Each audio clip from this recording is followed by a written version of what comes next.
Welcome back to my channel.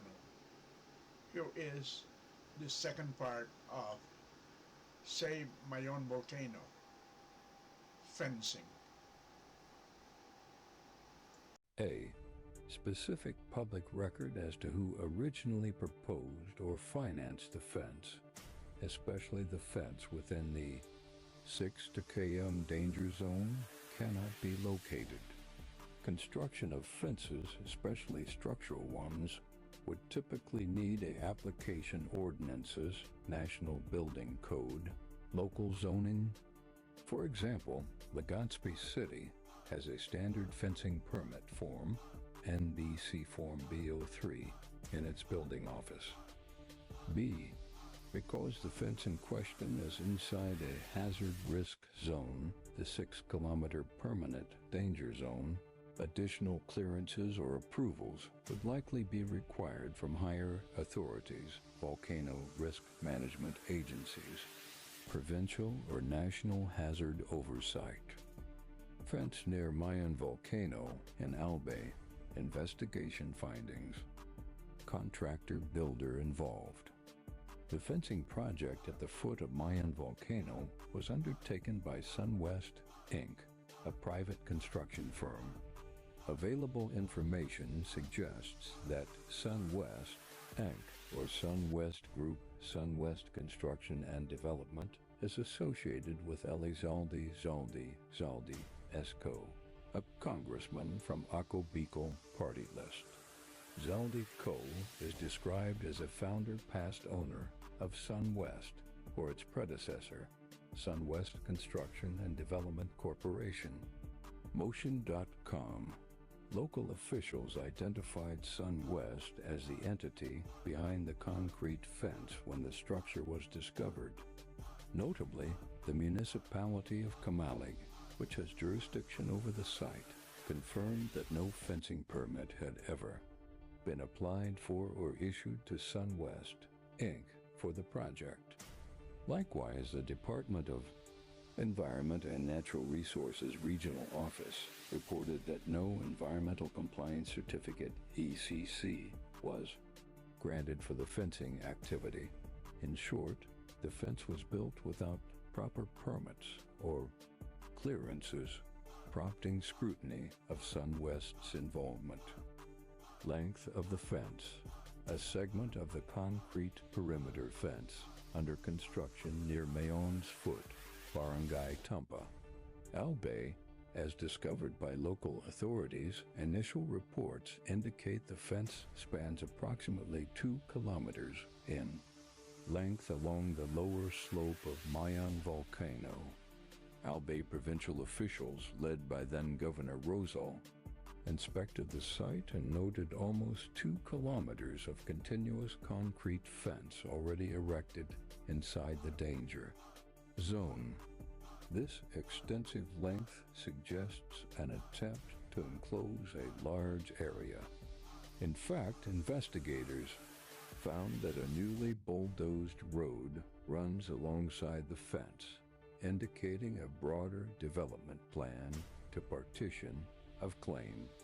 A substantial tract of land near the volcano. No official total length has been announced. The 2 kilometers refers to the portion observed to be built so far. Location in the 6 kilometers permanent danger zone. The fence is situated at Barangay Tumpa in Camalig, Albay, on the southern flank of Mayon. Crucially, this location lies well within Mayon Volcano's 6 kilometer permanent danger zone, PDZ. The PDZ is mandatory no-build, no-settlement zone around the volcano due to high risk of pyroclastic flows, lahars, and other volcanic hazards. By all accounts, the discovered fence sits inside the Danger 1 of Mayon. In other words, inside the officially off-limits 6 km radius from the crater. Construction of any structure in this zone violates safety regulations. Provincial ordinances and national guidelines forbid permanent structures or development. Within the PDZ, officials emphasize that this area is effectively no man's land for public safety, making the fence's presence there particularly alarming. Investigations, suspensions, and public objections. Official investigations. Upon discovery of the unauthorized fence in mid-2022, Albay Governor Noah Roselle ordered an immediate investigation into the project. The fence was first detected during a provincial task force quarry inspection, which found the structure way within the PDZ and far from any legal development zones. Gov. Roselle called a meeting with the DENR, the Provincial Environment Office, the Registry of Deeds, FIVOLS, and SunWest representatives to determine how massive fence and road were built in a restricted area. DailyMotion.com. Provincial authorities sent formal inquiries to both DENR and the Kamloops municipal government. In response, Kamloops Mayor Caloy Baldo confirmed that no fencing permit was ever filed or approved for the project, and DENR Environmental Management Bureau likewise stated it never issued an ECC for it. Both the LGU and DENR assured full cooperation with the province's ongoing investigation of the fence. Governor Roselle's administration began compiling evidence such as verifying land titles for the site, if any, and the identities of the builders as a precursor to possible legal actions. Work suspensions. As news of the illicit construction broke, authorities moved to halt further work on the fence. According to Gov. Roselle, the DENR issued a verbal stop work order to the builders once the issue was raised. He also urged the Municipal Engineering Office, building officials of Kamloops and neighboring towns, as the fence may span boundaries, to formally issue stoppage orders against the project. Continuing construction despite the danger and lack of permits would be a gross violation, so local officials were warned to intervene or risk being remiss in their duties. Following these directives, construction activity on the fence was suspended in late 2022 pending the investigation. Provincial officials even discussed the possibility of demolishing the illegal fence if it would not be voluntarily removed. As of October 2025, the Albay provincial government has maintained an inquiry into the Fence 3, DENR Bickle, and the Kamloops. LGU recently reiterated in writing that no permits, ECC, cover the fence, underscoring its questionable legality. Public and institutional objections. The fence did not exist in isolation. It was evidently part of a larger proposed venture to develop the Mayon vicinity, including a high-profile Mayon Volcano heritage aesthetic lighting project aimed at illuminating Mayon's slopes. Once these plans become public, they met fierce resistance from multiple sectors.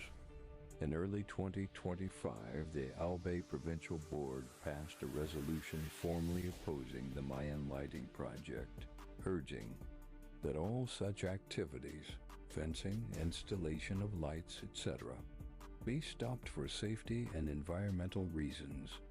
Albay's acting governor in 2025, Glenda Ong Bong Jiao, wrote to the Tourism Infrastructure and Enterprise Zone Authority, TISA, highlighting that artificially lighting and enclosing Mayon was not consistent with the area's status as a UNESCO Biosphere Reserve and a nominee World Heritage Site. Provincial officials warned that altering the volcano's natural state could even jeopardize its international recognitions. In summary, the fence near Mayon Volcano was built by a private firm, SunWest, Inc., without authorization, stretches roughly 1.5 to 2 kilometers so far, and sits inside the 6K MPDA, where any construction is forbidden. Its construction has prompted a provincial investigation and was ordered halted due to safety and legal violations. The fence became part of a larger controversy over plans to commercialize the Mayon area, which have since been suspended amid official sanctions and public outcry. The consensus among scientists, local authorities, and residents is that no fencing or similar projects should proceed within Mayon's danger zone, both for public safety and to protect Mayon's natural and cultural heritage. Thank you for watching, and please don't forget to click the like button and subscribe to my channel for the last episode of Save Mayon Volcano, Quarrying.